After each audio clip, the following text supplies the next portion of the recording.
Sadnam. My name is Guru Fatha Singh. I'm a teacher of Kundalini Yoga, and today we're going to talk about Kundalini Yoga and the discipline of self-mastery. Kundalini Yoga is a practice of self-mastery, of evolving your consciousness, the yoga of self-awareness, and it's challenging.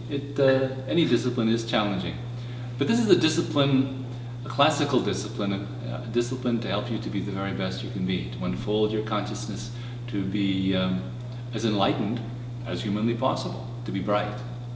And there's a number of issues in this. One, most people have a hard time with discipline. In our culture, we don't really, it's a convenience culture, right? We like things fast and easy. So discipline is not a traditional part of our culture, we can say, here in North America. So it takes a bit to get your mind around it.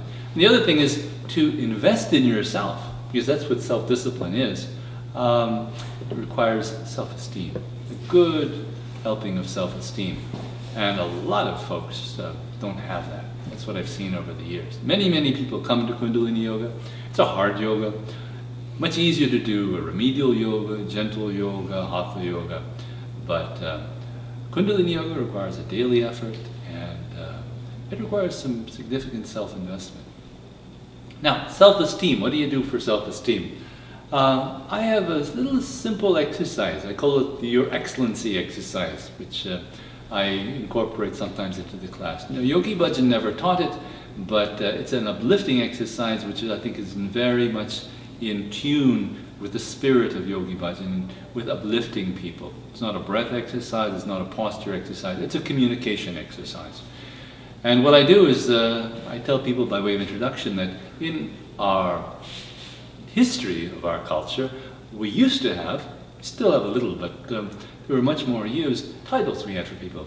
The mayor was your worship, the judge, and still is your honor, the queen or the king, your majesty, the pope was your holiness, we had your grace, we had your excellency, all these different terms. And what I encourage my students to do, if it's not too big of a classroom, we can do maybe 20, 30 people, is to get up at that point and to put their hands together, yoga style, and to meet everybody eye to eye and to greet them as Your Excellency. So if it's a morning, they can say, "Good morning, Your Excellency, how are you? My name is such and such," and just make a little bit of small talk like a politician, you know, work the room.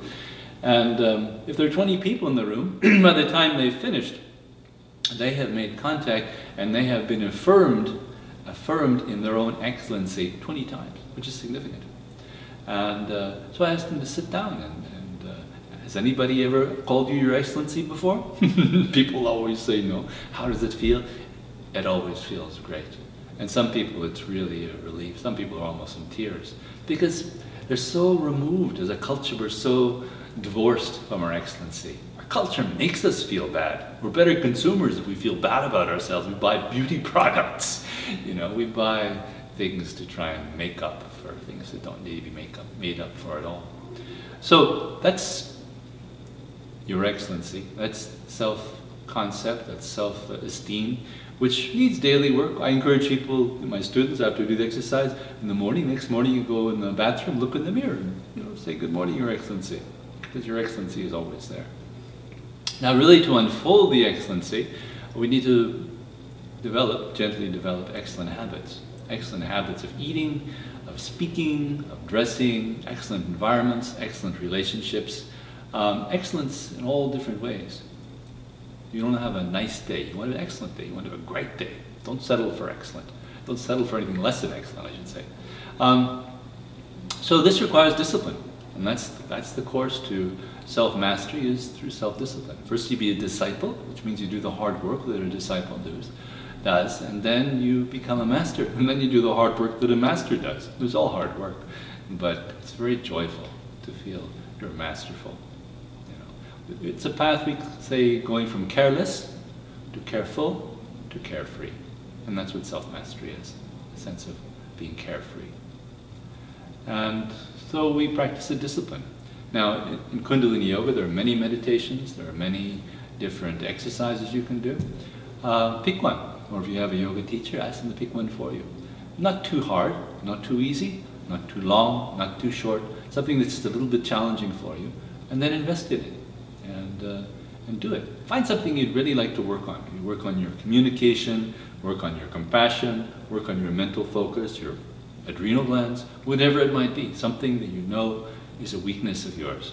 Appreciate your strengths. Always appreciate your strengths, but you don't need to do the exercises for your digestion if your digestion is perfectly strong already. Work on what's weak. If your eyesight is weak, do eye exercises. All right. So appreciate your strengths, work on your weaknesses, and develop a realistic program that you can do. Maybe if you've never done daily yoga, do 5 minutes a day. If you miss one day, do 10 minutes the next day. And gradually grow and watch yourself grow. 1/3 of yoga is self-observation. So as you're doing this, you can write a diary if you want, not necessary, but just be amazed and watch what the yoga does. Watch what a catalyst it is for your body, your mind, and your spirit. Our aim is to feel great. Our aim is to be in such a position that just by being, we can help people to be great. Just by seeing us, they feel inspired. It's a hard path, but it's a great path. This is Kundalini Yoga, the yoga of awareness. The model we have is to be healthy, and to be happy, and to be holy. It's not easy, but it's the best thing you can do. We say that the last life of a person is the life of a teacher. You can inspire people to their excellence. And to get there, you have to first teach yourself. Healthy, happy, and holy. The discipline of Kundalini Yoga, I'm very grateful that I came across it. I've been practicing it for 40-some years. Every day is an adventure, and every day is a great privilege for me to share this Kundalini Yoga. I thank you for paying attention to this video, and I wish you a great life.